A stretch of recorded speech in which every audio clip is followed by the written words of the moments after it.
Hey, cycling community, this is Steve Grusis of Cycling Greek. I'm a little delayed in getting this race out. This is the last race of the season. I had to overcome some things for this race due to what happened the day before at the Henleyville Road Race. I'll have that race linked in the description below. Bottom line though, I developed a significant leg problem with my right quad. After a 4-hour drive from Henleyville down to Livermore where this race is taking place, mostly due to a couple detours, I finally had to start working on my leg, and that included eating lots of protein and doing lots of massage. The next morning I made sure I got to the race course early enough so I can get a nice long warm-up. During that warm-up I could tell I wasn't hitting on all cylinders, but it was close enough. And how I was going to do in this race was going to be dependent on the race itself, so let's talk about that. We had 3 combined fields, a 65 plus that I was in for the last time, 70 plus, and 75 plus. We had 11 in the 65 plus, 3 in the 70 plus, and no one in the 75 plus. Just give me 5 years. Of course, this being the district championship, we had some big hitters out there like Larry Nolan, Jim Sullivan, Tim Davis, Tom McCullough, and we had some others that were not strong sprinters but were very strong in their own right, breakaway artists, such as Eric Solinder and Robert Naparalski.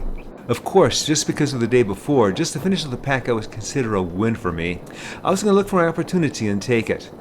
This is your basic 1 kilometer 4-corner course. Right now we're between turns 3 and 4. We have a slide uphill.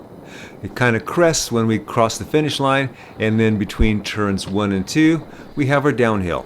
Fortunately for me, because of the day before, this turned out to be a tactical race. Everybody is pretty much watching each other. I am pretty much focusing on a couple things, just to ride wheels and to focus the power coming in my spinning from my glutes and my hamstrings. That way, I can save my quads for when I need them. Alright, so pretty much most of the race was pretty, again, tactical, pretty slow. So I'm going to jump to the back part of the race where the action starts. It's now about 8 laps left, and I'm wondering where I can make my move. If I make it too soon, they'll let me go, but there's no way I can make it to the line before they do.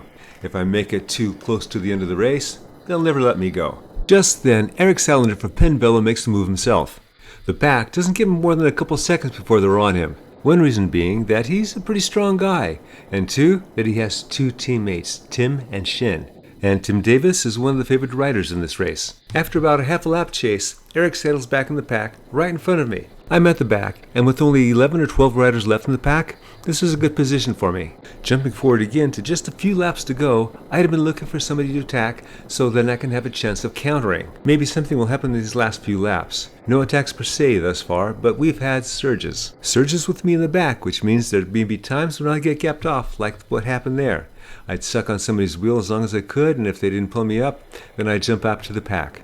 Even though there's a climb between turns 3 and 4 that extends ever so slightly in a false flat up to the finish line, this is a very forgiving course. It has wide turns. You can take a lot of momentum into the corners. There are just a couple laps left, and there are splits that are happening.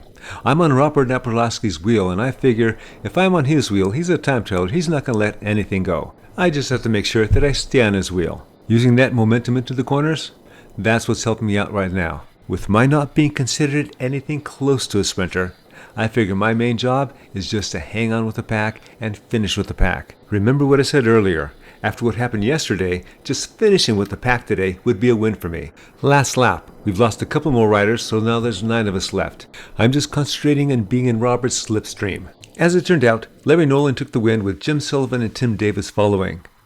Brian Patterson took the win in the 70 plus category. Well, that's it. I hope you enjoyed this last video of the season as well as all the races this season. And now it's the off season, and I've got a lot to talk about. You know the drill. Comment, like, subscribe. The Cycling Greek.